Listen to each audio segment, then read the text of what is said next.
Hey everyone, welcome back to my channel. My name is Pete and I'm excited to have Ivana back from the Netherlands. We posted a podcast together a couple of weeks ago. So if you haven't watched it, please get over onto the video section and give that a watch. But Ivana, could you introduce yourself quickly? Yeah, hi everyone. I'm Ivana. I have been HIV positive since 2015, and I only found out 5 months ago when I already got AIDS. And yeah, we are here today to discuss some more HIV subjects. Yeah, so today we're going to, we've got a few podcasts planned, haven't we, Ivana? Yeah. But today we're going to discuss how our diagnosis has affected our family and our close friends. So, did you want to start us off? I know you've only known you've had HIV since last October, haven't you? So 2024, October 2024. So you're very new, Okay. newly diagnosed. So how has your diagnosis, since you've known about it, affected those around you? You know, I know you've got two children, haven't you? Yes, I have two daughters. My youngest is 17. She is now in the age of quite heavy, difficult puberty. I try to speak with her and explain uh, that I'm sick with the HIV virus, and she did kind of listen, and we had like a chat about it for like half an hour, and she said okay, that she kind of understands, but I could see by her that her mind is completely somewhere else because of her puberty, and she cannot really imagine what I have been going through, and it's not the same like in 80s when we first time heard about HIV and AIDS. Those kids nowadays, they don't have the same feeling. They didn't grow up in that time. And my youngest one, she just took it as news and she processed it, and I don't think she even told any friend about it. She keeps it for herself. And my oldest one, she's 22. She was right away very interested and curious about what HIV and AIDS is.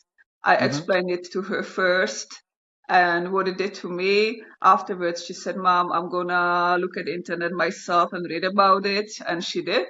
And when I Yeah. met her next time, we could talk a little bit more about it, and she really understands um, what it is to be HIV positive, and she in the future will definitely also go for testing. She already said that, and yeah, she knows, and I also don't think she shared it with her friends. My daughters just keep it for now for themselves, and that's okay for me. For now, I haven't heard that they had some issues with friends or people around them because basically nobody knows. They just keep it for now for themselves. But if that might happen in the future and it might get a little bit more tricky and difficult for them, then I will step in and try to a little bit help, of course.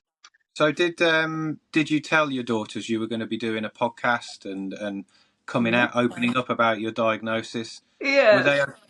they okay with that, or did they have any issues? The youngest one, she was not really like into it, but the oldest one, she right away when our podcast came out, I sent her the link, and she went and listened to it, our first podcast, and she sent me a message back that it was very interesting, that she followed it from the beginning till the end without any interruption, which is for a kid with mobile phone difficult. After 5 minutes, they are already on the phone looking something else. Yeah. But she said she saw the whole video that we made together, and she found it really cool that we made it, and she was happy that we want to help other people. And also she said that she will tell maybe girlfriends and also bring Oh, a wow. little bit awareness about HIV. Oh, that's brilliant that she's quite supportive and uh, keen to share it with her friends as well, and that's amazing. But your younger daughter is she unhappy about you sharing your HIV status, or No, she just does not express what she really thinks about it. She keeps it for herself, and uh, do you think that's because she doesn't really understand what HIV is, or yeah, or because she's not like interested to learn about HIV at this moment right now. Her mind is totally full of other okay, issues and problems at yeah, school, and she just is not at the right moment to learn about it. yeah, yeah. Well, I'm sure at some point she Yes. will start asking more questions, but yeah, it was the same for me. When I started speaking about my diagnosis, or before I started speaking about my diagnosis, should I say, I had to consider how it was going to affect those around me, meaning my closest family, my mum, my dad, my sister, and of course, most importantly, my children and my wife, because I just wanted to start speaking about it and helping people. Because when I started researching HIV for myself, and I saw how people were being treated around the world, and the amount of stigma that HIV comes with, I just couldn't sit and do nothing. But I went from being terrified because I didn't want anyone to know about my status to begin with for the first 2 years. And I think I told you about that story where I was laying in bed that one night, and someone very close to me who I told about my status, who I'd known for nearly 20 years, Yeah. uh, we'd had a bit of a falling out because he found out something about me that I hadn't told him. I'd only Mhm. told my closest friend, closest family, and he got very bitter about it, and then told everyone that we jointly knew together about my HIV status. And I remember laying in bed that night absolutely terrified. I've never felt fear like that in my life, wondering what people were going to think of me, you know, worrying about my children and those that I love most. And I don't know. I just had this resolve come over me, and I thought I'll take the sword out of this person's hand and put it in my own, because they were threatening to go to my work Yeah. and tell all of my work colleagues and my boss that I was living with HIV, and it really backfired on that person, because Yeah. I went to work the next day and told my boss and my work colleagues, and they were nothing but supportive. Um, and that's when I started speaking publicly about my status once I'd discussed it with my family. And I think there was some concern there from my children and my wife. They were, of Good. course, they were worried about what people would think and what people would say. But it's all worked out well, to be honest with you. Mhm. All of the worries and concerns that we had, and mine were mainly about my children, being at school and being bullied because their dad's got HIV. But fingers crossed that hasn't happened yet. And I've received a little bit of hate online, but I think that's to be expected Yeah. by ignorant people who are unteachable. But most of it's been positive, nothing but love and support. And now here I am, 3.5 years on, doing podcasts with you. Great. I'm very curious how it will be with me when we are 3 years later, because now it's very difficult to say to you, yeah, how it has affected my life, my children, my family, because it has only come out public like a few weeks ago when Yeah, we spoke the podcast. Also, I mentioned it on Instagram first, and then we made a podcast.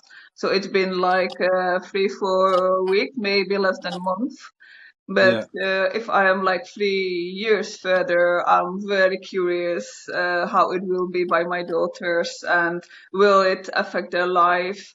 I'm also very scared about that, and that they might be bullied from yeah, children, and yeah, it is kind of scary as long as the stigma is there and stays a big problem for everyone. I'm Yeah. sure there will come a time by me that I will have to deal with it. I think the younger generation is more accepting and more clued up on HIV than sort of our generation, because we come from that generation where we saw all of those adverts in the 1980s and the early 90s, that were putting so much fear into everyone. Mhm. And it was when HIV was a pretty much a guaranteed death sentence. Mhm. And now things are different, and our children are growing up in an era where HIV isn't a death sentence; it's a very easily manageable condition. So they haven't had all of that fear programmed into them from a young No. age. Um, to be honest with you, I found, when I told my sister's kids, or when my sister told her kids, they were like, "Oh well, okay, it's no big deal." Yeah. It was no shock for them. It was No. It's more, like COVID, like it's a virus. So the kids now generation see a COVID virus, a HIV virus. It's just a virus and it can be treated. So yeah, that's what they process and feel nowadays. yeah. I mean, my experience. I mean, how were your friends as well, and the other people around you? Yeah, they have been so far very supportive and yeah, I have still been quite a lot at home and isolated.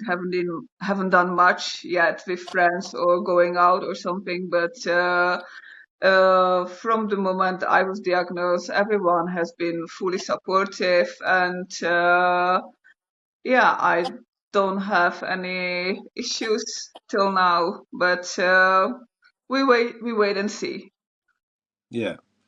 Well, I've seen well, I've read almost all of the comments that were left on your Facebook and Mhm. Instagram, and they were all really supportive and positive, and Yes, that's amazing to see. It's really good to see, and I think things are definitely changing when it comes to stigma.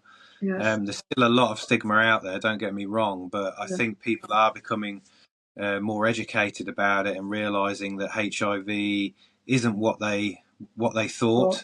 Hmm. That the medications and the treatments have moved on drastically now. But Exactly. like I said in many videos before, it's the stigma that is lagging behind quite a bit. Yeah. And hopefully, the more people that start speaking out about their diagnosis, like yourself, Yes. we change the view of HIV in our own circle of friends and family. We And try to, and we try to provide information through our stories, and we just hope that people will pick up something from it and want to learn about it and yeah, pass the information further. yeah. I mean, it's very easy to treat, like I was saying to you before the podcast, it's very easy to, for instance, my son is only 9, one of my daughters is still fairly young. It's easy to teach them because they don't have all of that stuff from the Mhm. 80s in their mind. So, but it's very hard to unprogram people from that generation and unpick all of that fear and stigma. I'm finding it's much easier to talk to like the people I train with in the gym. They're half my age. Yeah. Um, it's very easy to teach them about HIV because they haven't got all that stuff from the 80s and 90s in their mind because they didn't live through it. Hmm. Um, but yeah, well, Ivana, thank you for coming on again, and I think next time we're going to talk a bit more about our fitness journey and maybe of a few other things along the way as well. But is there anything that you feel we've missed that you'd like to mention? No, I think we are okay for today, Peter. So Yeah. let's keep some surprising things for the next podcast. Okay. Okay, Ivana. Well, thanks for coming on again. And to anyone who's watching, please please subscribe. If you're watching from YouTube, please share this as well, so as many people can hear it as possible. But thanks again, Ivana, for coming on, You too, thank and you, Peter. we'll speak again soon. Yeah, speak you soon.